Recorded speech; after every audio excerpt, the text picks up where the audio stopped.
Lisa didn't even have time to flinch. The milkshake hit the floor, the laughter cut through the diner, and Olivia Bennett, 17, rich, cruel, spit in her face. The room went silent. Lisa froze, humiliation burning down her neck, while phones came up to record. And from the dark corner booth, a man in a gray suit stood up. No one moved. No one breathed. Because everyone in Miller's Diner knew exactly who he was. Marco Conti, the Mafia Boss. Then, turning to the girl who'd just humiliated her, he said quietly, "Pick up the napkin and apologize." The bell above the diner door jingled, the kind of small metallic sound that usually went unnoticed in Miller's Diner. The air smelled of burnt coffee, bacon grease, and the faint sweetness of pie cooling behind the counter. For Lisa Smith, 24, it was just another Thursday night, another shift, another long list of orders that would barely cover rent. She wiped her hands on her apron and smiled automatically at the couple in booth 3. The smile never reached her eyes anymore. It hadn't for a long time. The diner was the kind of place that felt frozen in time. Red leather booths, checkered floor, jukebox that never worked, and a neon sign buzzing in the window that read, "Open 24 hours." It was home to tired truck drivers, lonely office workers, and small-town souls who had nowhere else to go after midnight. Lisa belonged here because she didn't belong anywhere else. At the far end, in the corner booth where the lights didn't reach, sat 5 men. They were always there on Thursdays, quiet, clean-cut in expensive suits that didn't match the greasy smell of the diner. They didn't flirt, didn't joke, didn't even order much. They just watched. Lisa never asked questions. She brought their coffee, refilled it when the cups were half empty, and pretended she didn't feel their presence like static against her skin. That night, everything changed. The door opened again, and the air shifted. 4 teenagers strutted in as if they were walking onto a red carpet.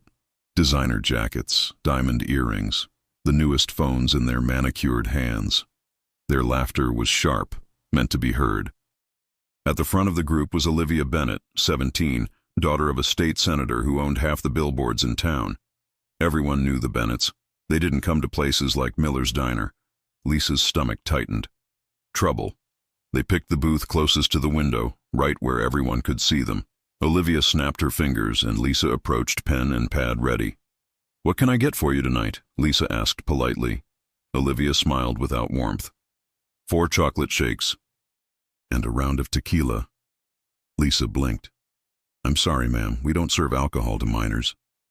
Olivia tilted her head. "Do I look like a minor to you?" Her friends laughed. One boy held up his phone, already recording. "Come on, Liv, she's just doing her job." Olivia ignored him.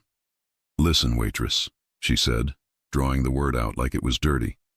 "When my father's campaign dinners spend more in a night than this dump makes in a year, you'll bring what I ask for." Lisa kept her voice calm. "It's against the law. I could lose my job." "Oh, honey," Olivia said, leaning back. "You already lost your dignity. Look at this place." She gestured around the diner. Sticky tables, broken jukebox, fries that smell like they've been cooked twice. And you? Her gaze raked up and down Lisa's uniform. "You smell like grease and desperation." The laughter stung like slap after slap. Lisa forced her lips into a polite line. "I'll get your milkshakes." She turned toward the counter, heat burning behind her eyes. "Just keep walking," she told herself. "Don't give them what they want." She'd survived worse. She could survive this. Then she heard it. A wet, sharp sound. Something hit her cheek. Warm. Disgusting. The taste of salt and soda and humiliation filled her mouth before she even realized what had happened. Olivia Bennett had spit on her. The world stopped. Every conversation died. The hiss of the fryer, the hum of the neon light, even the old ceiling fan seemed to freeze. Lisa stood there, eyes wide, one trembling hand pressed against her face. Olivia's phone camera was pointed straight at her. "Smile for the camera, sweetheart," Olivia said sweetly. "Maybe someone will finally notice you." Laughter again, but this time nervous, uncertain. People at nearby tables shifted uncomfortably, staring down at their plates. No one said a word. Lisa felt her throat tighten. 1,000 words crowded her tongue, none of them strong enough. She wanted to disappear, and then a chair scraped across the floor. Low, heavy, purposeful. From the shadowed corner a tall man rose. He moved slowly, deliberately, like a storm deciding where to land. The 4 men with him followed his gaze toward the booth of teenagers, but didn't move. They didn't have to. Everyone knew who he was, even if they never said his name aloud. Marco Conti. Lisa had heard whispers, rumors about what he did, who he was, what happened to people who disrespected him. She'd never believed any of it.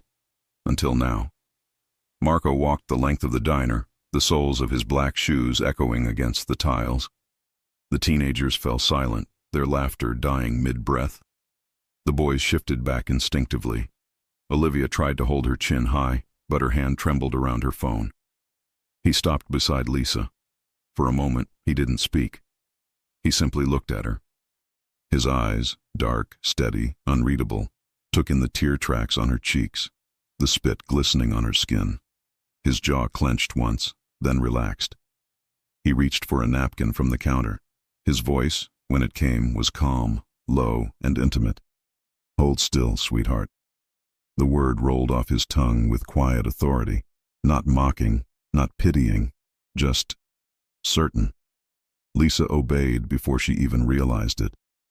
Her breath caught as he gently lifted her chin and wiped her cheek clean, slow and deliberate, as though the act itself mattered. The diner remained silent. Every pair of eyes watched them. When the napkin came away, Marco turned and placed it on Olivia's table. "Pick it up," he said. Olivia blinked. "Excuse me?" He leaned down slightly, his voice dropping to a whisper that carried through the silence anyway. "You spit on a woman in front of me. You're going to apologize. Right now." Olivia opened her mouth to argue, but one of the boys hissed, "Liv, just do it." Marco's men hadn't moved, but their mere presence, the cold focus in their eyes, the way the entire diner seemed to shrink around them, was enough to make everyone understand. This man didn't bluff. Olivia swallowed. "I'm sorry." "Louder," Marco said. "I'm sorry," she said again, voice breaking. Marco nodded once, then stepped back. "Now leave." They didn't hesitate. The group scrambled out, bumping into chairs, leaving half-finished milkshakes and the stench of fear behind them. The door slammed, the bell above it giving a weak jingle. Silence returned. Marco turned back to Lisa. The shift in his tone was immediate, almost disorienting. "Are you all right?" She tried to answer, but her voice caught. I think so." His gaze softened. "Good." Then lower, for her ears alone. "Nobody touches you again. Ever." Something in his words, the absolute certainty of them, went straight through her chest. He didn't sound like a man making a promise. He sounded like a man stating a law. He walked back to his booth, placed a $100 bill on the table, and left without looking back. His men followed in perfect formation. When the black SUV outside rolled away, the air in the diner finally moved again. People began whispering. A woman at the counter muttered, Was that Marco Conti?" Someone else said, "God help that girl if she got his attention." Lisa stood there, napkin still clutched in her hand, her pulse hammering in her throat. For a moment, she wanted to run after him, to say thank you, to say nothing at all, to just understand what had happened. Instead, she finished her shift in silence, avoiding every curious glance. When the last customer left, she scrubbed the same table 3 times. The spit was long gone, but she could still feel it burning on her skin, and beneath it, the ghost of Marco's touch. Outside, rain started to fall, tapping softly against the windows. The neon sign flickered, bathing the diner in red light. The door creaked open again. Officer Davis stepped inside, rain dripping from his hat. He'd been a regular for years, usually friendly. Tonight, he looked nervous. "You okay, Lisa?" he asked quietly. She nodded, forcing a small smile. "Yeah, just another night." He sighed. No, it's not. I saw the video. Lisa froze. Video? It's already online, spreading fast. He rubbed the back of his neck. People are saying Senator Bennett's daughter was attacked in your diner. That man... He hesitated, lowering his voice. You know who he was, right? Lisa shook her head. Marco Conti, he whispered. You don't get between him and something he cares about. You did good staying quiet. I didn't do anything, she said softly. Exactly. He looked at her with something like pity. Just be careful. When a man like that steps in, things have a way of changing. Lisa watched him leave. Outside, headlights swept across the window. For a heartbeat, she thought she saw a black SUV parked across the street, engine idling, lights dimmed, a shadow behind the wheel. Watching. Her stomach fluttered, not with fear exactly, but something that made her chest tighten. She turned off the lights, locked the door, and stepped into the rain. Maybe he was gone. Maybe he wasn't. But one thing was certain. For the first time in years, she didn't feel invisible. She just didn't know yet if being seen by a man like Marco Conti was salvation, or the start of something far more dangerous. The rain hadn't stopped all night. It drummed softly on the cracked roof of Miller's diner, mixing with the faint buzz of the neon sign that refused to die. The pink glow flickered across the wet asphalt, the puddles, and the open 24 hours that lied, because at 2 a.m., the place was empty except for Lisa Smith. She stood behind the counter, wiping it down for the third time, even though it already shone. Her body ached, but she couldn't go home yet. Every time she closed her eyes, she saw Olivia Bennett's face, the flash of the phone camera, and Marco Conti's hand on her cheek. It replayed like a dream, or a warning. She told herself she didn't care who he was, that it didn't matter. But deep down, something in her had changed. For years, Lisa had lived quietly. No trouble, no attention. Now the whole town knew her name. And the internet did too. The door rattled. She flinched. The bell above it didn't ring, because the door hadn't opened yet. It was locked. Then a sharp knock. She hesitated, peering through the glass. 2 men stood outside, suits too nice for this part of town. One was tall, with a politician's smile and a coat that looked new. The other had the thick neck and restless eyes of someone paid to intimidate. Lisa hesitated. We're closed. The taller man smiled pleasantly. We just need a quick word, miss, about last night. Her stomach dropped. They flashed ID badges that looked official, but the lamination gleamed cheap under the streetlight. She didn't want to let them in, but fear and politeness made her hands move anyway. She unlocked the door. As soon as it opened, they stepped inside and flipped the lock again. The taller man took off his hat, shaking rain from his sleeves. You're Lisa Smith, correct? Yes. We're here on behalf of Mr. Bennett, Senator Bennett. He smiled, the kind that didn't reach his eyes. He's very upset about what happened with his daughter. Lisa's fingers tightened on her cleaning rag. Your daughter spit on me. The man's expression didn't change. His daughter is 17, miss. Frightened. You know how the internet twists things. The other man circled behind her, casual, too close. We'd appreciate it if you'd sign a statement clarifying that you provoked the situation. Just a misunderstanding. Helps everyone move on. Lisa took a step back. I won't lie. The taller man sighed like he'd expected that answer. Miss Smith, people believe what they're told. Do you want to be the reason a young girl's reputation is destroyed? She opened her mouth, but the other man grabbed her wrist. Maybe you don't understand how serious this can get for you. Lisa's breath caught. Let go of me. He didn't. His grip tightened. Just sign the paper. The rag fell from her hand. The clock ticked loud above them. She thought about screaming, but no one would hear her at this hour. Then the door unlocked. No sound, just the quiet click of a key sliding home. The man's hand froze around her wrist. He turned. Marco Conti stepped through the doorway, a single droplet of rain rolling off his dark coat. Behind him stood 2 of his men, Luca Romano and Enzo Ricci, both silent, both watching. No one spoke. Marco's eyes moved from Lisa's wrist to the man holding it. His expression didn't change, but something invisible in the room shifted, like the air itself had learned fear. "Take your hand off her," Marco said quietly. The man released her instantly, stumbling back. "Mr. Conti, this is just a misunderstanding." Marco walked forward, calm, precise. "I'm sure it is." He glanced at the paper on the counter. "You came here to get her to lie." No, sir.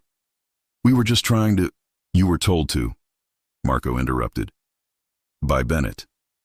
The taller man's throat bobbed. "We're only following orders." Marco smiled slightly, the kind of smile that chilled blood. "So am I." He nodded once. Luca moved before anyone could blink, stepping forward, his presence alone enough to make both men back toward the door. No one raised a hand. There was no shouting, no threats, just the heavy silence of power. "Out," Marco said. They left, quickly. One tripped over the door frame in his haste. When the door clicked shut again, the diner felt even smaller. Lisa stood frozen behind the counter. Her pulse was wild. "You shouldn't have let them in," Marco said softly. Her eyes snapped up. "I didn't know who they were." He studied her, eyes dark under the diner's flickering light. "Now you do." She wanted to ask how he knew they were here, why he had keys, why he kept showing up right when things went wrong. But all that came out was, "You had a key." Marco's tone was calm. "The owner owes me a favor. This place stays safe because of that." Her heartbeat quickened. "So you control this place?" "I protect it," he corrected. "And the people who work in it." Lisa crossed her arms, fighting the trembling in her hands. "I don't need your protection." He tilted his head slightly. "You sure about that?" She opened her mouth, but the words faltered. He wasn't wrong. Marco took a slow step closer, closing the distance between them until she could smell rain and clean cologne. "You think I stepped in last night because I needed to prove something?" he asked quietly. "You were standing there shaking and nobody moved. Not one person. That's why I got up." Her voice barely rose above a whisper.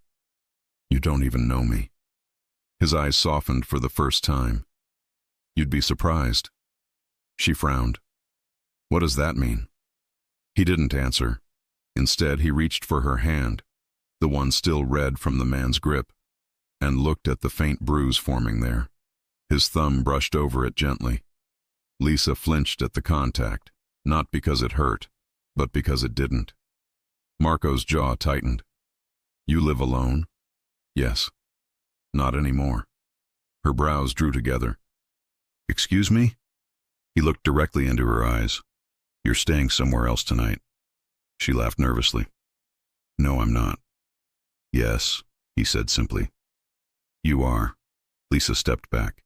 "You can't just decide that." "I can," he said quietly. "And I just did."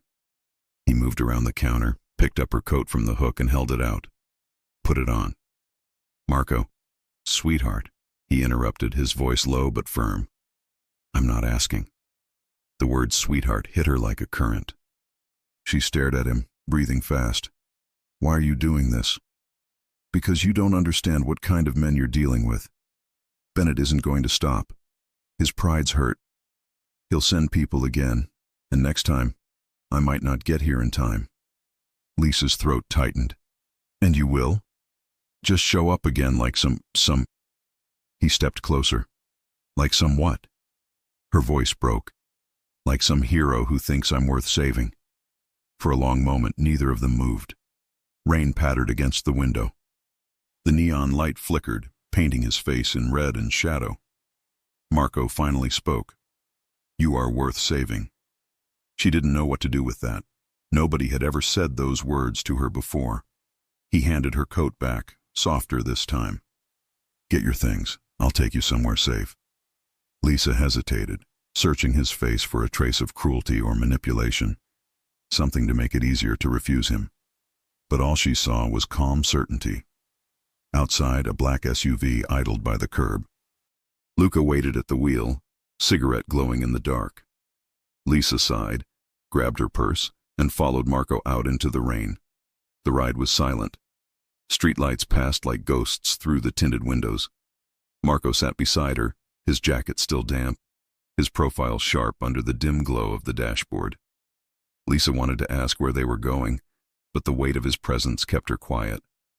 Finally she whispered, "Do you do this often?" He turned his head.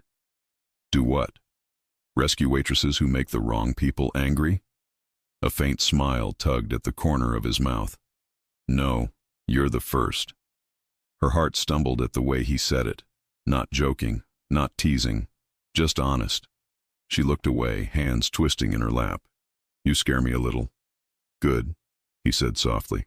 "Fear keeps people alive." Then, gentler, "But you don't have to be afraid of me." The SUV slowed as they entered a private underground garage beneath a tall building downtown. Concrete walls, security cameras, polished cars lined in silence. Luca parked and got out. Marco opened Lisa's door himself. "Where are we?" she asked. "My place." "I can't stay here." He interrupted with that same steady tone. "You can, and you will. Just for tonight." He guided her to a private elevator that opened directly into a penthouse. Glass walls overlooking the city, sleek furniture, quiet music humming from hidden speakers. Lisa stepped inside, stunned. It didn't smell like money.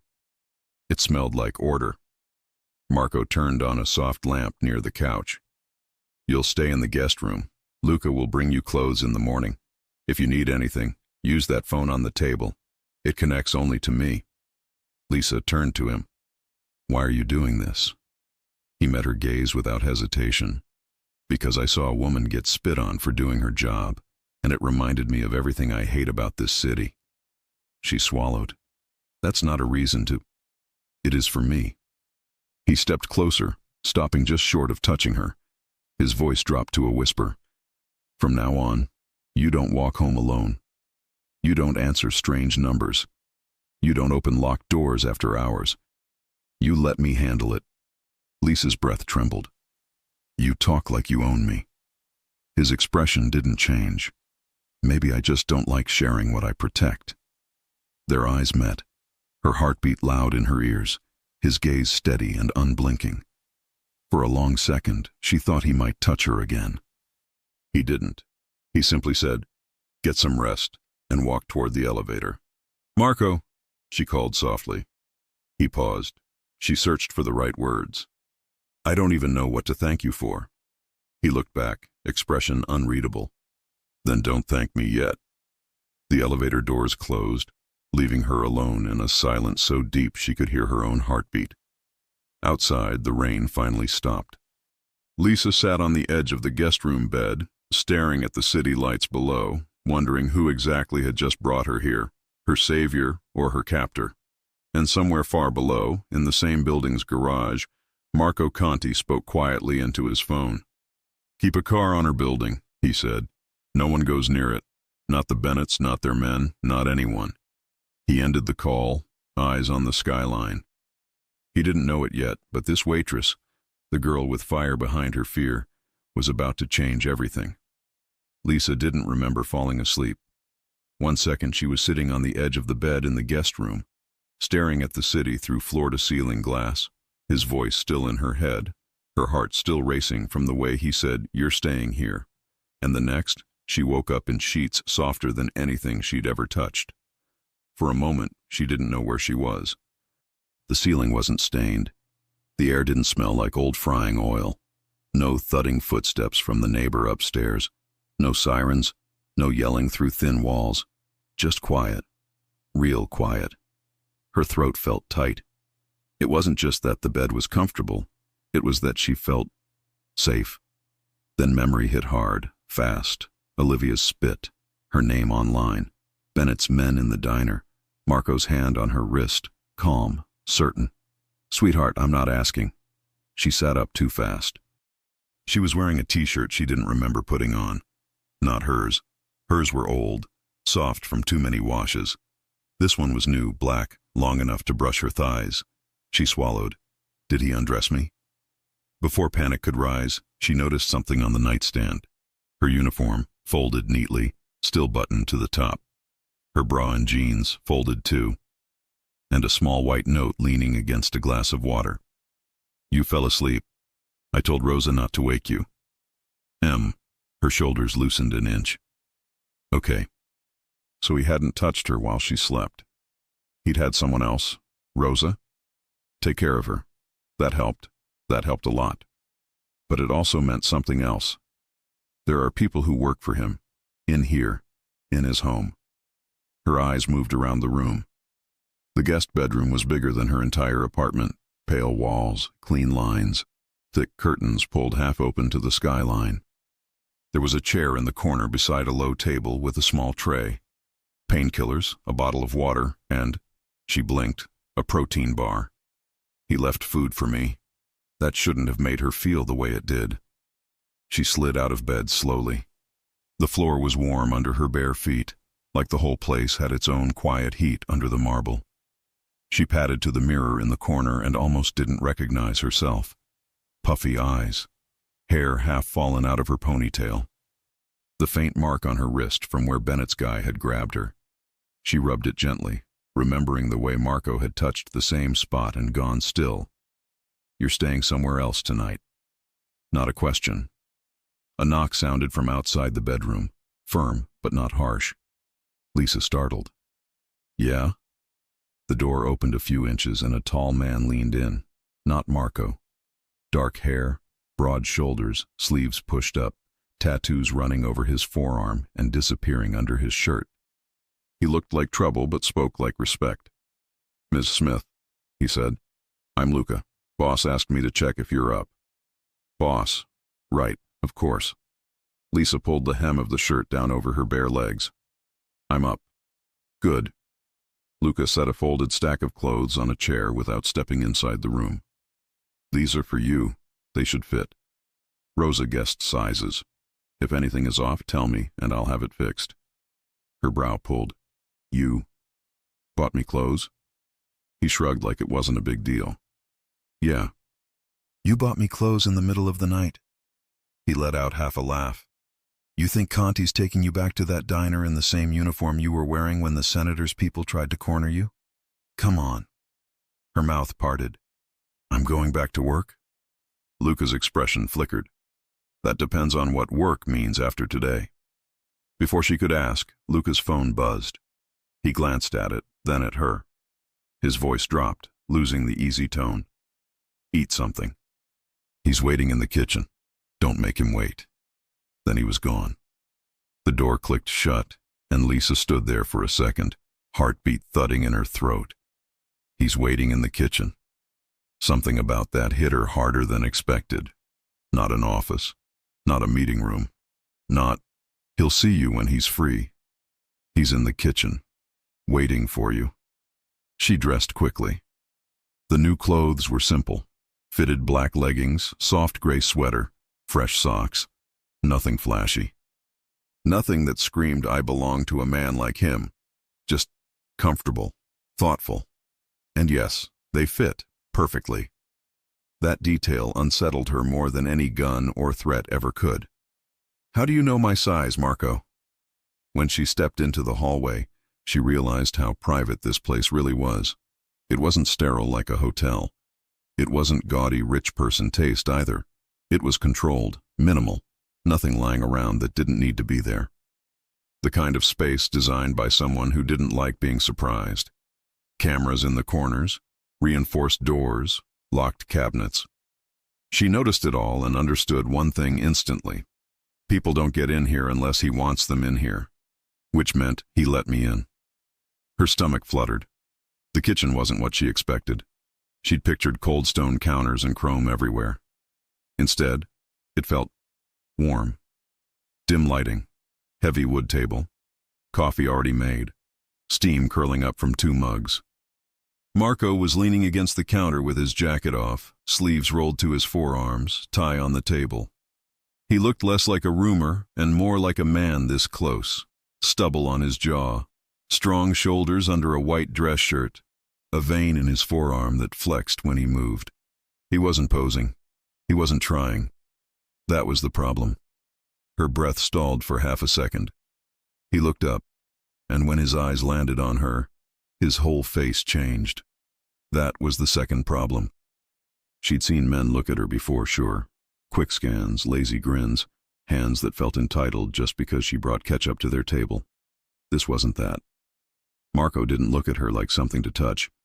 He looked at her like something he already considered his. "Morning," he said quietly. "It's still dark out," she managed.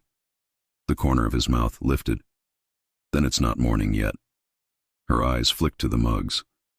"Is that for me?" "Yes," he said. "Sit." She sat at the table because her body did what his voice told it to do, before her brain could decide whether or not she liked that. "Eat," he said, sliding a plate toward her. "Toast, eggs, bacon. Real bacon, not whatever thin supermarket pack she sometimes bought on Sundays if it was on clearance." "I'm not hungry," she said automatically. He didn't blink. "Eat anyway." She picked up the fork. "You always talk to people like that?" "No." "Just me?" "Yes." Her stomach did something that should not have felt good. She took a bite, and her body betrayed her immediately. She had been hungry. She hadn't eaten since yesterday afternoon. Marco watched her silently for a few seconds, not in a creepy way, more like he was checking. "Are you actually okay, or should I be hunting someone down right now?" Finally, he said it. "They came after you because of me." Lisa's fork paused in midair. He continued, voice even. "Bennett's people don't care about you. They care about optics. His daughter humiliates a waitress. Video goes online. His kid looks bad. He can't touch me without starting something he won't survive. So he tried to get to me through you. That's why they were there." Her chest tightened. "So I got pulled into this because you stood up." "You got pulled into this," he corrected, "because a spoiled little girl thinks service workers are beneath her, and her father taught her that money erases guilt. I just interrupted the part where you were supposed to swallow it and say thank you." Her throat burned. He said it casually, like he'd been sitting in that dark corner booth for months watching people like Olivia Bennett spit on girls like her, and he'd finally had enough. Lisa looked down at her plate. "Nobody has ever stopped something like that for me." His brow lifted slightly. "Nobody ever wiped your face before?" Her eyes snapped up. "Don't say it like that." "Like what?" "Like it was nothing." His jaw flexed, like he wanted to say 10 things and swallowed all of them. He leaned forward instead, forearms on the table, lowering his voice. "It wasn't nothing," he said. "That's the point." Silence pressed in for a few seconds. Her face felt hot. She didn't know where to look. She tried to breathe around the weight in her chest. "Everyone's saying your name." "I know. They said you're dangerous." "I am." That directness should have scared her. It didn't. Not the way it should have. She swallowed. "Dangerous to who?" A slow breath moved through his chest. Then he said it, steady and truthful. "Not to you." Every muscle in her body went tight. Her instinct told her not to believe that. Men said things. Men promised things. Men swore they'd never, and then they did. But something in the way he'd walked into that diner at 2 in the morning, something in the way 2 grown men with fake badges had backed up the second his eyes cut toward them. That wasn't a line. That was evidence. He wasn't asking her to trust him. He was showing her why she should. Lisa pushed her plate away a little and exhaled. "What happens now?" Marco didn't answer right away. Instead, he reached into a folder on the table and slid a stack of printed screenshots toward her. "This." Lisa blinked. "What is that?" "Your face," he said. "Online." Her stomach dropped. Her own image stared back at her from a dozen angles, all frozen mid-humiliation. Olivia laughing. Her friend filming. Lisa looking stunned, hurt, small. Words overlaid on some of them. Waitress attacks senator's daughter, violent diner worker. Goes after minor? "Are you serious?" Lisa whispered. "I didn't touch her." "Nobody cares about the truth," Marco said calmly. "They care about who posts first." Her hands shook. "I didn't do anything wrong." "I know." Her throat tightened so hard it hurt.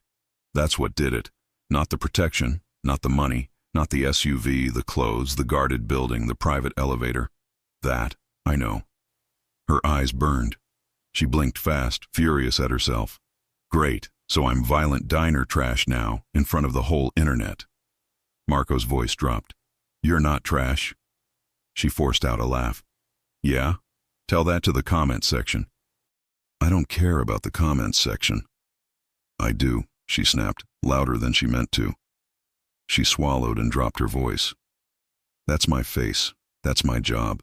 That's my life. You walk into places and people shut up. People don't do that for me. I don't get to just exist in the background anymore. You understand that, right? You lit up a spotlight on me. Something dark flickered in his eyes. Not anger at her. Anger at himself. He nodded once. You're right. She blinked. She hadn't expected him to agree. He leaned back in his chair and said in that same quiet, controlled voice, Then we adjust. Her breath caught. Adjust how?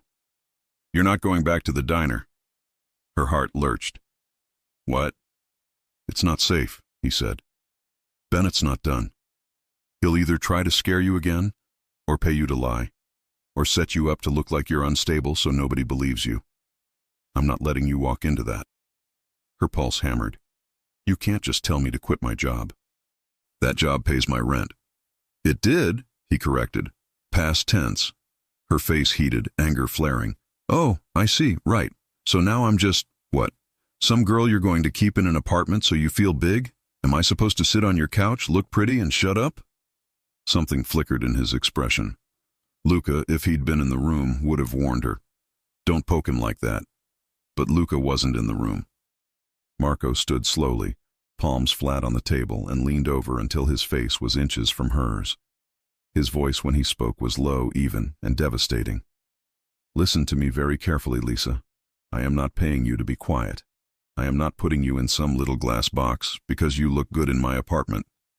I am keeping you alive because I like breathing in a world where you exist. Do you understand me? Everything inside her went still. He didn't blink. He didn't smirk. He didn't look away. He meant every single word. Her lips parted. Nothing came out. When she didn't answer, Marco pushed away from the table and straightened his sleeves again, pulling his control back on like a jacket. You'll stay here for a few days. We'll get this handled. We? She whispered. Yes, he said. Her voice shook. Marco, you keep saying it like I belong to you. His eyes met hers again. Calm, direct. No apology. You do. Her breath stuttered. That was too much? It should have made her push back, scream, run, tell him he was insane. Instead, heat flushed low in her stomach. Marco, she whispered, almost afraid of her own voice. You can't just claim people. Watch me. Her heart tripped so hard she had to steady her hand on the table. He watched that. His jaw tightened almost imperceptibly, like holding himself still took effort. Then, for the first time, his voice softened. You haven't asked me anything yet. She blinked. What do you mean? You haven't asked me who I am, he said quietly. What I do. What it means if people see you with me. Her throat felt dry. Should I be scared to ask? No, he said. You should be scared not to. Her pulse climbed. He didn't make her ask. He just told her. I run things in this city that men like Bennett pretend they don't know about, he said calmly. Clubs, money, security, favors. I decide who gets touched and who doesn't. I decide whose daughter gets to walk home alone and whose daughter gets dragged into a car. I don't allow certain business. I don't tolerate certain behavior. Men like Bennett call me a criminal in public and ask me for help in private.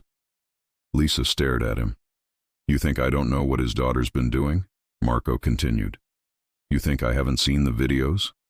Olivia and her friends record service girls, humiliate them, get them drunk for sport, live stream them crying. Your face isn't the first one they've posted. It's just the first one anybody cared about because I was standing in the frame.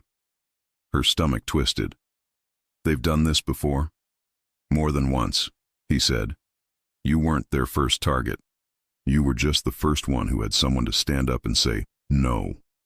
She felt sick, angry, hot, humiliated, grateful, all at once. She swallowed. So that's why Bennett's coming after me. He's not defending his daughter's honor, Marco said. He's covering his campaign. He slid another page toward her, this one a printout of some political headline with Bennett's face beside words like family values and protecting our girls. Lisa let out a humorless laugh. That's disgusting. That's politics, Marco said. Disgusting is the brand. She looked up at him, feeling small and furious and strangely steady at the same time. And what are you? He held her gaze for a long beat. Honest, he said. It wasn't the answer she expected. It was better. She sucked in a slow breath. And what am I to you? The question slipped out before she could stop it. Something shifted in his eyes. Not softer. Deeper. He stepped closer. Not touching, but so close she felt the warmth of him. You, he said quietly, are something I don't let people ruin. Her heart pounded so hard it almost hurt. Something about the way he said it. Not you're pretty. Not I feel bad for you. Not I'm a good guy, see? Went under her ribs and stayed there. Lisa swallowed. Marco. He leaned down just enough that his breath brushed her cheek. From now on, you sleep where I know you're safe. You eat. You don't lie for anyone. You don't apologize for existing. You let me handle anything that comes through that door. That's the deal. Her voice broke. And if I say no? He didn't smile. He didn't back off. Sweetheart, he murmured, you won't. Her knees felt weak. It should have scared her how much that thrilled her. A sharp knock hit the front door of the penthouse. Marco's eyes flicked toward the hallway. Instantly, the softness vanished. The air around him hardened. He straightened. Stay here, he said. Lisa grabbed his sleeve without thinking. Wait. His gaze dropped to where her fingers curled into his shirt. For a split second, his expression changed. His eyes went darker. His jaw ticked. He took in a slow breath like he was holding something back that wanted out. Then he gently pried her hand free and pressed her knuckles to his mouth. Not a kiss. Not exactly. Just a touch. A claim. Stay, he repeated, voice low. He turned and walked down the hall with slow, measured steps that told her he was already calculating a dozen outcomes. Lisa stood there, pulse racing, every nerve awake. She heard the front door open. Muffled voices. Luca's voice first, low. Boss, we've got a problem. Marco. Tell me. Luca. Bennett went public. He's putting out a statement at noon. He's telling press his daughter was assaulted. He named Lisa. Her blood ran cold. Named. Full name. Out loud. Lisa pressed a hand to her chest and felt her own heartbeat under her palm. Luca kept talking, voice tighter now. He's calling her unstable. He's saying she's been harassing his family for weeks. He's painting you like you're using her to go after a minor. Marco didn't answer right away. When he did, his voice was calm, controlled, lethal. Okay, he said softly. Then we're done playing nice. Lisa swallowed hard. Luca lowered his voice. You want me to leak it? Leak what? Leak what? Marco. Not yet. But get everything ready.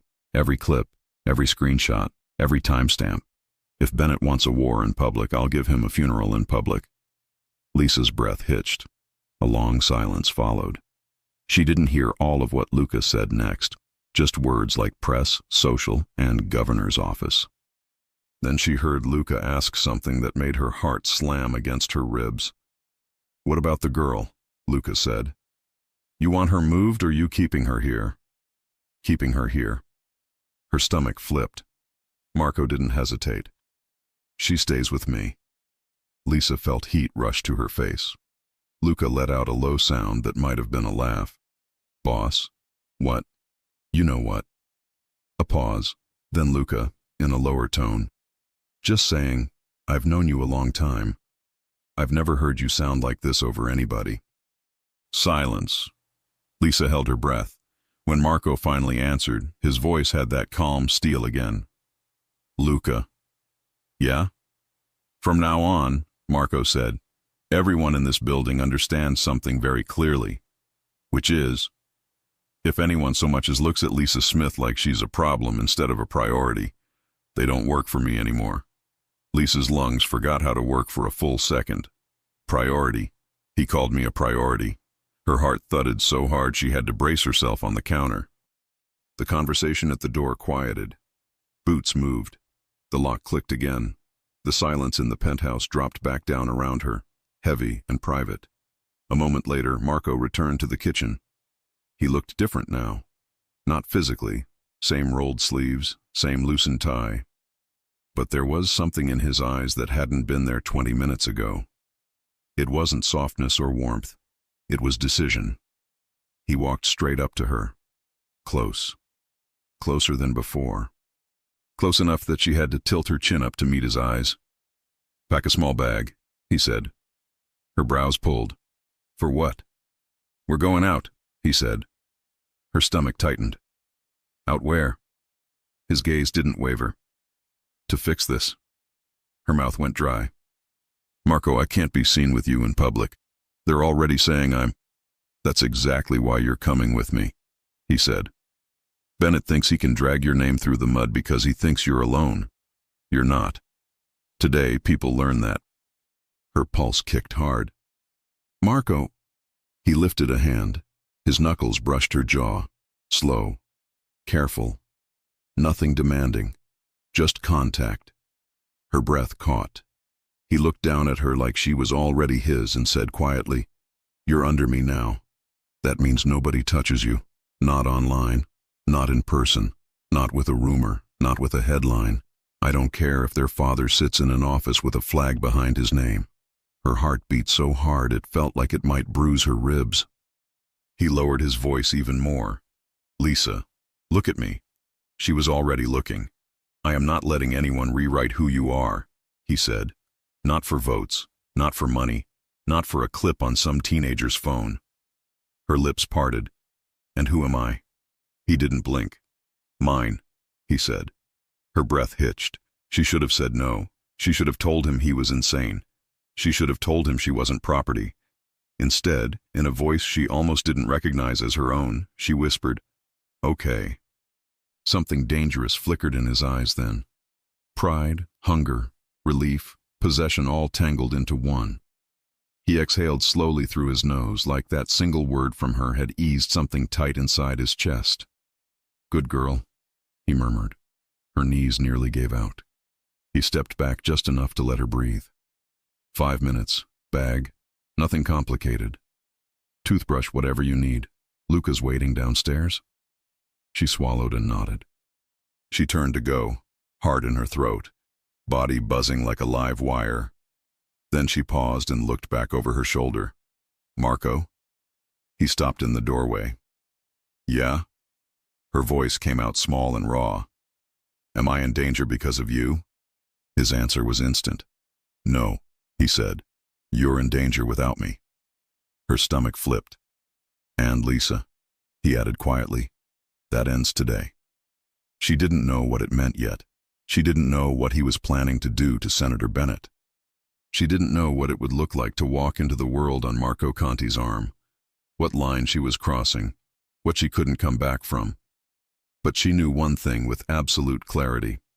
For the first time in her life, someone dangerous wasn't the problem. He was the protection. And if that was true, then she wasn't just some waitress anymore. She was about to become a problem for the wrong people, a very big one. By noon the next day, Lisa's world was on fire. The video was everywhere, on news sites, on social media, on every phone in town. Only now, it wasn't the raw clip from the diner. It was edited, cut, twisted, rearranged until it told a lie that fit Senator Richard Bennett's story.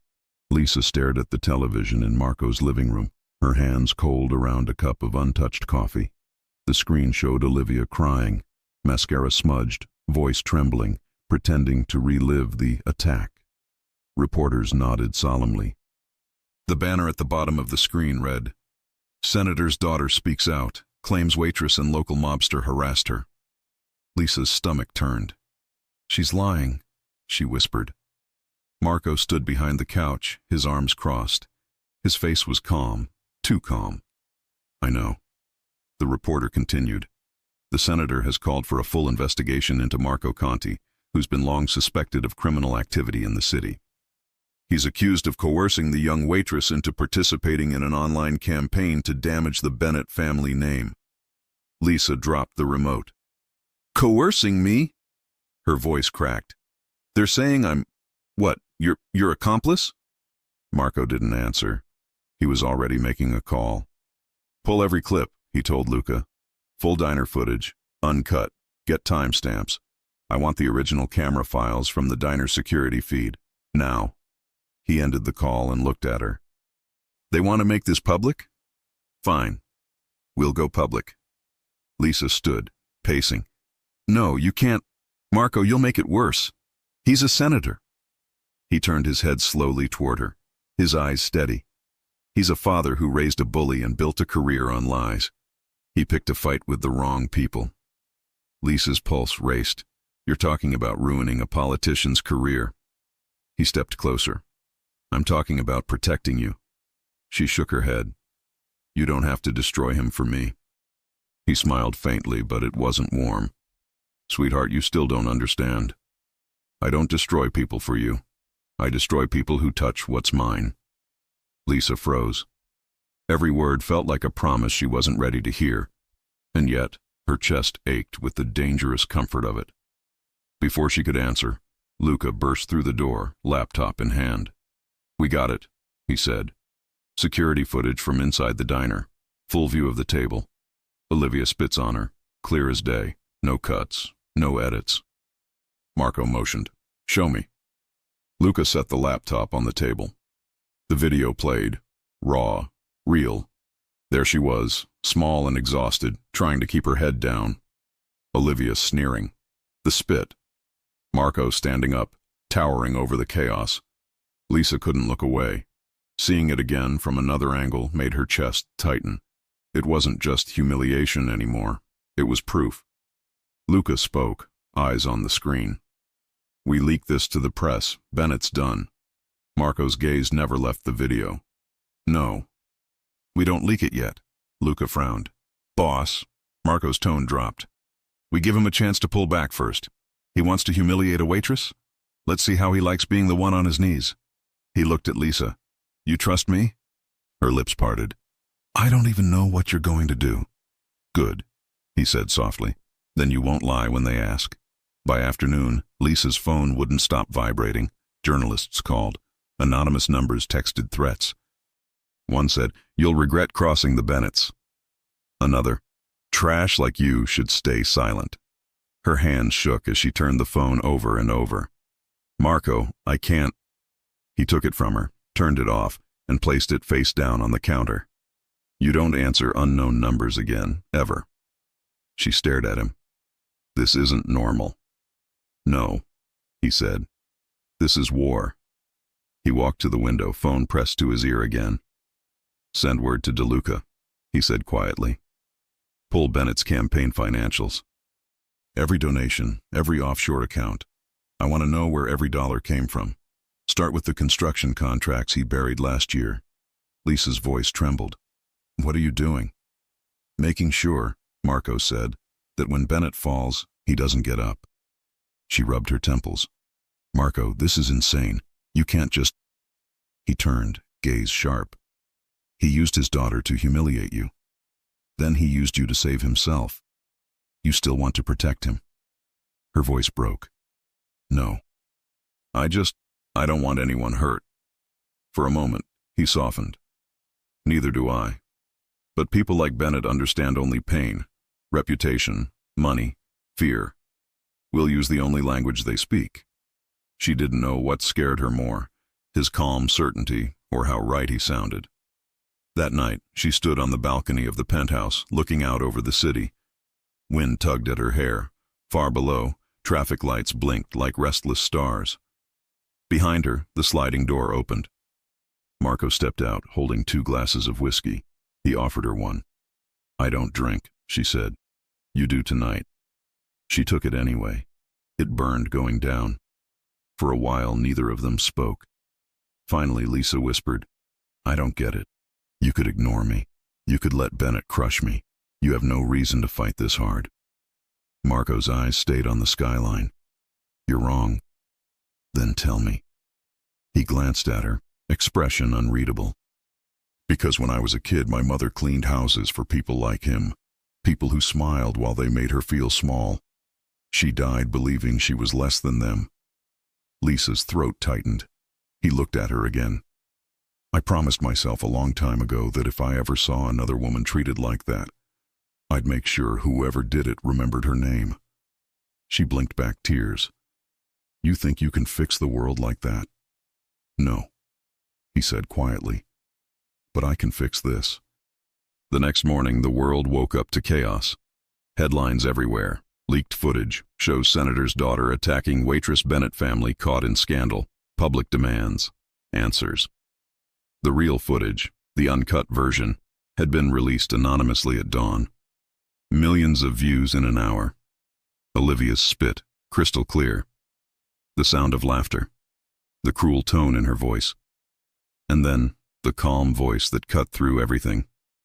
You're going to apologize. And you're going to mean it. Marco's. The internet went wild. Some people still hated Lisa, but most didn't. Hashtags flipped overnight. Justice for Lisa trended. Strangers defended her online. Someone wrote, she stood there alone until the Mafia Boss stood up. I'd kill for that kind of loyalty. Lisa sat on the couch, speechless. You leaked it. Marco didn't look up from his phone. I said we'd give him a chance. He didn't take it. She pressed her hand to her mouth. He's finished. He looked at her then, slow, deliberate. No, sweetheart. He's exposed. He's not finished yet. What else could you possibly... A knock interrupted her. Luca entered holding a file. Boss, Bennett's lawyers are folding. Sponsors are pulling out. He's holding a press conference tonight. Marco's smile was small, cold. He'll deny. Then the rest drops. The rest? Lisa asked. Marco nodded toward the folder. Evidence of his campaign money laundering. Every deal he made with the same companies he pretends to fight. Lisa's stomach twisted. You had that all along. I told you, he said. I run this city. I know where the bodies are buried. I just don't always dig them up. He stood, buttoning his jacket. Come on. She blinked. Where are we going now? He looked at her like it should be obvious. To the diner. The diner? She echoed, stunned. You said people think you're trash, he said. Let's remind them what trash looks like standing beside me. Lisa's pulse raced. Marco, if people see me with you... They already have, he said. Let's make sure they see what that means. Miller's diner looked smaller than she remembered. The same cracked floor tiles, the same smell of coffee and oil, the same old neon sign flickering in the window. But when Marco Conti walked in holding her hand, the entire room went silent. Cups froze mid-air. A waiter dropped a fork. Someone muttered his name like a prayer or a curse. Lisa's heart pounded, but she didn't pull away. They sat in the same booth where he'd watched everything happen. He ordered 2 coffees like he'd been doing it all his life. The waitress who came to take their order, a shy girl with freckles, looked terrified. Marco gave her a faint smile. Don't worry, sweetheart. We're just here to eat. The girl nodded too fast and ran off. Lisa leaned forward, whispering, You like scaring people, don't you? His eyes stayed on hers. No, I like being understood. Her breath caught. He looked around the diner at the same people who'd watched her humiliation in silence a week ago. Funny, isn't it? How quiet they get now. She swallowed. They're scared of you. He met her eyes again. And they'll never hurt you because of it. She didn't know what to say, so she just whispered, Thank you. He reached across the table, fingers brushing hers. You don't thank a man for breathing. You just breathe with him. The words settled between them like a promise. Hours later, the senator's press conference aired live. Bennett denied everything, voice trembling, eyes darting off camera. He blamed deepfakes, fabrication, the criminal underworld. Then, at the perfect moment, halfway through his speech, another video dropped. Not from Marco, from one of Olivia's own friends who'd decided to save herself. Footage from another party, another waitress, another humiliation. It was over. The Bennetts vanished from the news cycle in 24 hours. Olivia's social media accounts disappeared. Sponsors withdrew. The campaign collapsed. Lisa sat on the couch, speechless, staring at the screen. "It's done," Marco said. She turned to him. "You really did it." He looked at her, eyes soft now, the storm gone. "No. We did." She smiled weakly. "You're going to make me believe in you, you know that." He leaned closer, his voice barely above a whisper. "Good." For the first time since the night in the diner, Lisa exhaled without shaking. But as Marco pulled her close and kissed the top of her head, she didn't see the message lighting up on Luca's phone in the hallway. "They know about the girl. Her ex just called. Says he's coming." The world had finally gone quiet. For the first time in days, there were no flashing headlines, no calls from reporters, no messages full of threats or pity. Lisa thought she could breathe again. She was wrong. It was just after 9 in the evening. The city glowed outside Marco's penthouse windows, endless lights reflecting off the glass, the hum of traffic far below. She was curled on the couch, wrapped in one of his gray sweaters, trying to convince herself she still belonged to her old life somehow. Then came the knock. Hard, angry, familiar.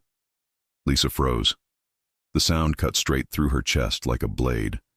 Marco was still in his office, speaking quietly with Luca about Bennett's final collapse. She stood, hesitating. Another knock, louder this time.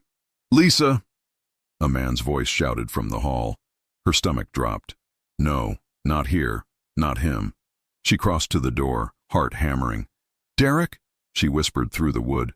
"Open up," the voice slurred. "You think you can hide from me now?" Her pulse went wild. "You need to leave." "Not until we talk," he yelled, fists pounding again. "You think you're better than me now? You think you can disappear and shack up with some rich bastard?" Lisa stumbled back as the lock clicked. Marco's lock, secure and heavy. Derek didn't care. He slammed his shoulder into the door once, twice. Then it opened from the inside. Marco filled the doorway. He didn't need to say a word. The air in the hallway thickened, the kind of silence that made even the drunkest man sober fast. Derek blinked, suddenly uncertain. "Who the hell are you?" Marco's voice was calm, quiet, and colder than the rain outside. "The man you should have prayed not to meet." "Yeah?" Derek laughed nervously. "You her new sugar daddy? You think she's—" The sentence ended when Marco's hand hit his chest. Not a punch, just pressure. Enough to pin him back against the hallway wall. The sound of Derek's breath leaving his lungs filled the corridor. "You don't get to say her name," Marco said. "Marco—" Lisa tried, stepping forward. He didn't even glance back. "Stay inside." "Please," she whispered, shaking. "He's not worth it." Marco turned his head slightly, enough for her to see the line of his jaw tighten. "He put his hands on you once. That's worth everything." Derek's eyes went wide. "What the— Who told you that?" "I did," Lisa said softly. Marco's gaze cut back to Derek. "You're going to walk away right now. You're going to forget she exists. You're going to disappear because if you don't—" He leaned closer, his voice dropping to something that made even the walls seem to listen. "You'll pray I only ruin your life." Derek's skin went pale. He nodded too fast. "Fine. Fine, man. Whatever. I didn't mean— Go." And just like that, Derek was gone. Stumbling down the hall, muttering curses under his breath, too afraid to look back. Marco closed the door, locked it again, and turned toward her. His face was unreadable. Lisa's voice trembled. "You can't just threaten people like that." He took a step forward. "I didn't threaten him." She blinked. You literally just did." He shook his head once. No, if I had, you'd know. That shut her up. The anger that had been burning in her chest collapsed into something else. Confusion, fear, gratitude, and something deeper she couldn't name. Why do you care so much? She whispered. Marco's eyes locked on hers. Because he touched what's mine. Her breath caught. Stop saying that. Why? Because I'm not yours, she said, her voice cracking between defiance and desperation. You can't just decide that because you scared a few people. He moved before she could step back. Not fast, not rough, just certain. His hand braced the wall beside her head, the other catching her wrist gently. The same one Derek had grabbed the night of the diner incident. His voice came low, controlled. You think I did this to scare people? I don't know what you're doing, she snapped, tears threatening again. You act like you own me, but you don't even know me. I know you work double shifts until your hands shake, he said, his tone rising for the first time. I know you give half your tips to your sister so she can pay rent. I know you skip dinner to make sure there's milk in her fridge. I know you're too proud to ask anyone for help. And I know you went home crying that night, not because of what that girl did, but because you were used to nobody caring. Her throat closed.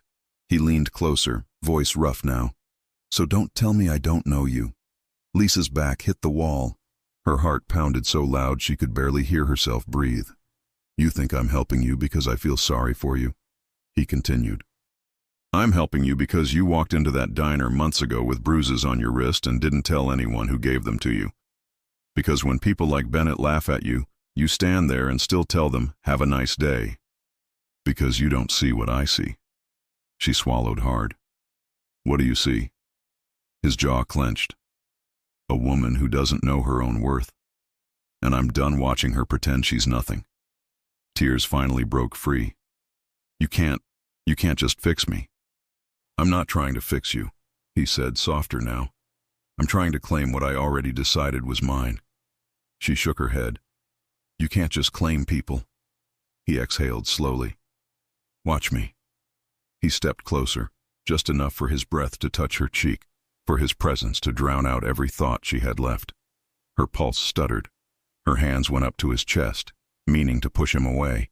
Instead, her fingers curled into his shirt. Marco. He didn't kiss her. Not yet. He waited, eyes on hers, breathing controlled, giving her space to say no. She didn't.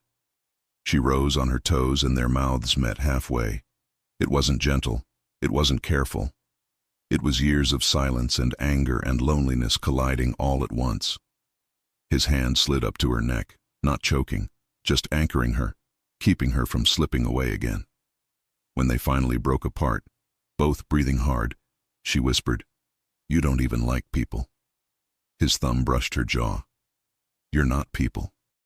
A laugh escaped her throat, shaky and real. That's not a compliment. It is from me. She looked up at him. Dangerous, unshakable, impossible.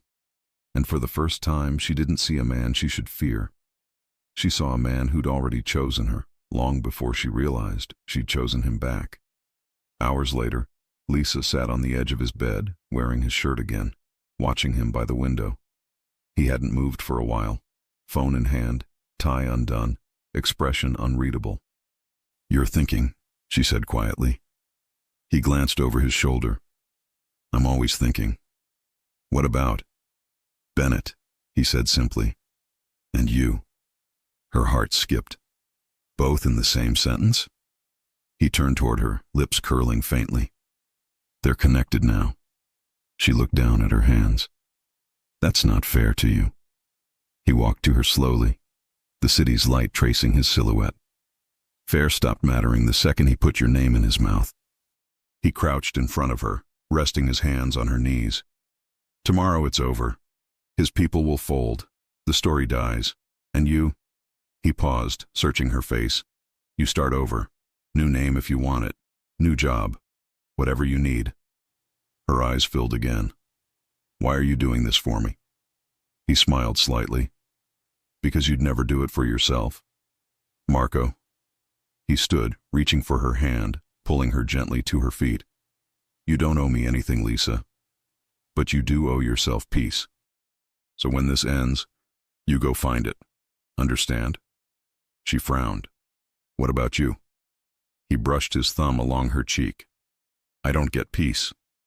Her voice trembled. Then take mine. He froze, actually froze, as if she'd just handed him something sacred. Then he did what he hadn't allowed himself to before. He kissed her again, slow this time, almost reverent. When he pulled back, he whispered against her lips, You should sleep. I can't. He smiled softly. Then don't. They stood there, foreheads pressed together, breathing in sync, the city lights flickering around them like stars too close to touch. For the first time in years, Lisa didn't feel small. She felt seen. She felt chosen. And somewhere deep down, she knew this was the point of no return. Because when a man like Marco Conti decides to love you, the whole world bends to make room for it.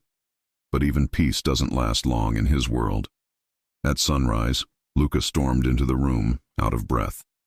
Boss, he said, we've got a problem. Marco didn't even look up. Say it. Luca hesitated, then handed him a phone. Bennett's not done. He's pressing charges, not against you. Against her. Claims she blackmailed his daughter with footage. Lisa's blood turned to ice. What? Marco's jaw tightened. Get the car. Where are we going? She asked, fear creeping back in. He looked at her, eyes blazing. To end this, once and for all. He took her hand, firm and protective. And as they walked out the door together, Lisa realized she wasn't just part of Marco Conti's world anymore. She was the reason it was about to burn. By the time the sun rose over the city, Lisa's world was spinning again. The television blared headlines she didn't want to hear, but couldn't turn away from. Breaking news. Senator Bennett files, charges against waitress in viral video, claims of blackmail and collusion with alleged mob figure Marco Conti.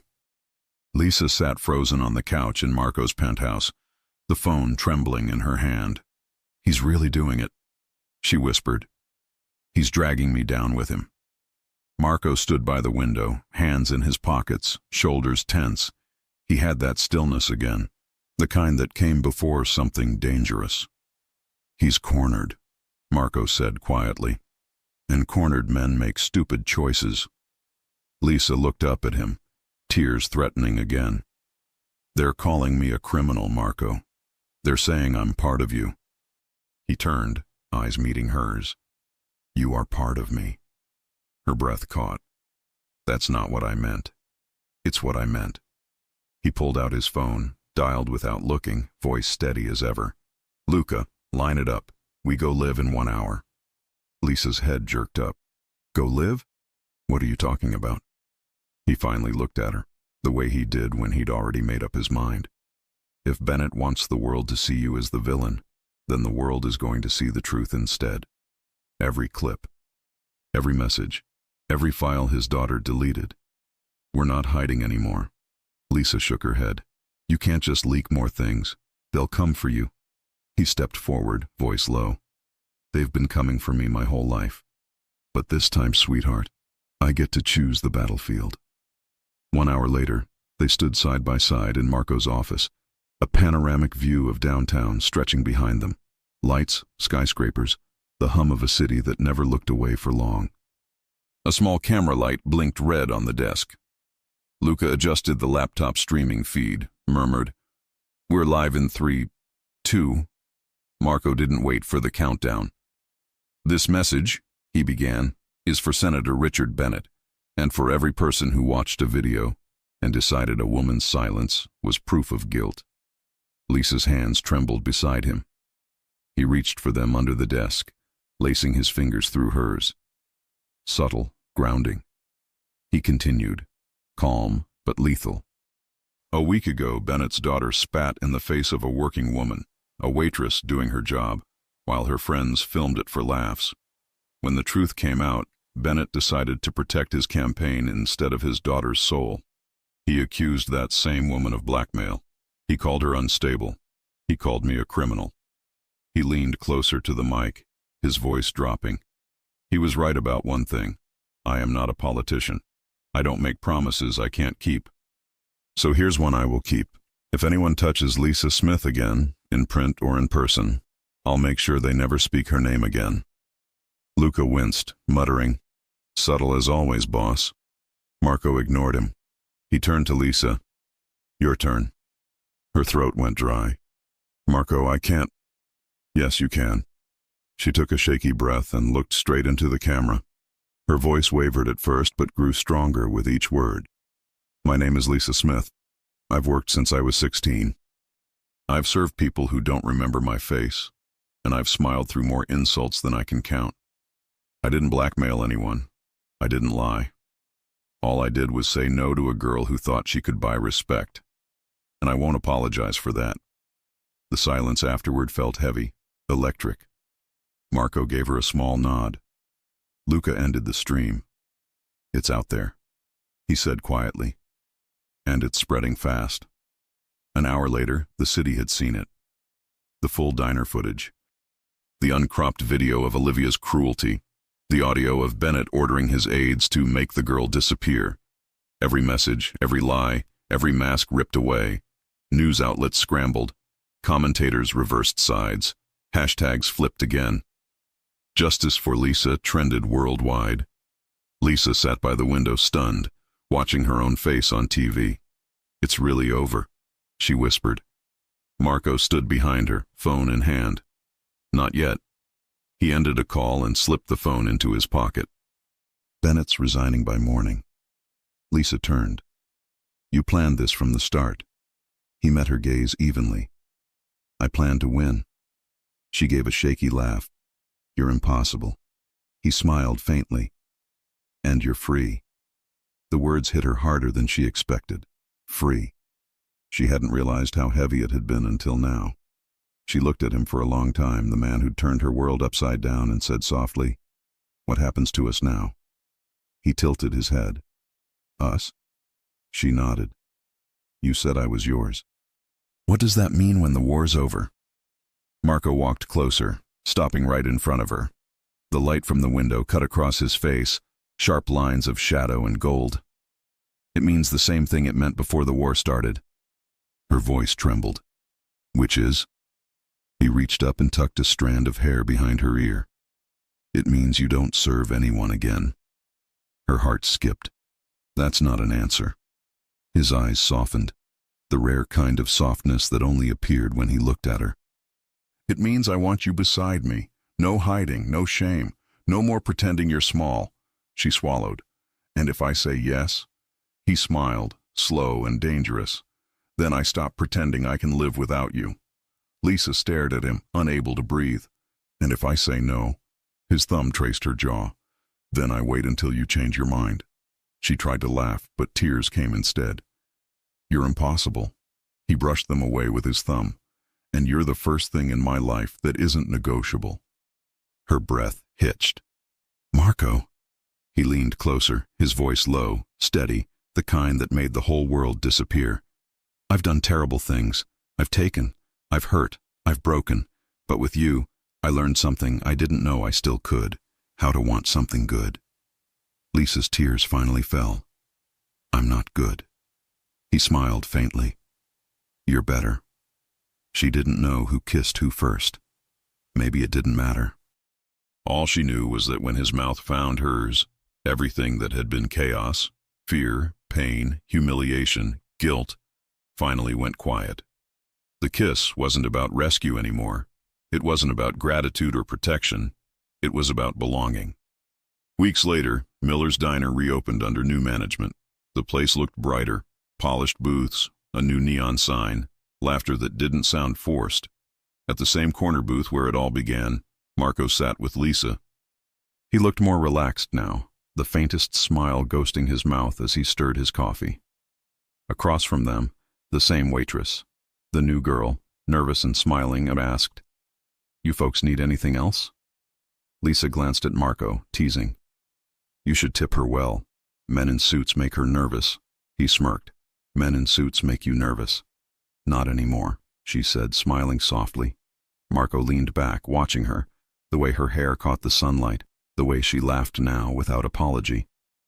You know, he said, I used to come here because it was quiet. She raised an eyebrow. And now? He reached across the table, brushing his fingers over hers. Now I come here because it's where I found you. Her heart swelled. From the next booth, a couple whispered. People still whispered about them sometimes, but Lisa didn't care. For the first time, she didn't shrink from it. She met Marco's eyes and smiled. You ever think you'd fall for a waitress? He chuckled quietly. I didn't fall. No. I walked straight into it with my eyes open. She laughed. That's a terrible line. He leaned closer. You're still here, aren't you? Yeah, she whispered, her voice soft but sure. I'm still here. Marco's hand came up, his fingers sliding under her chin, tilting her face toward his. Then that's all that matters. He kissed her again, slow, certain, claiming but tender. The kind of kiss that said, it's over now. Outside, the city kept moving. Cars, crowds, stories that had nothing to do with them. But inside the diner, time stopped. Lisa rested her forehead against his and smiled through the tears she didn't bother to hide. So this is peace? Marco nodded once. This is us. And for the first time in a long, long time, she believed him. If you enjoy stories like this, take a moment to subscribe to the channel. That's how I'll know you truly liked it. Even if you're watching on your TV, grab a second to join this family of fans who love emotional and heartfelt stories. Your support means everything, and it helps us bring you even more tales like this one.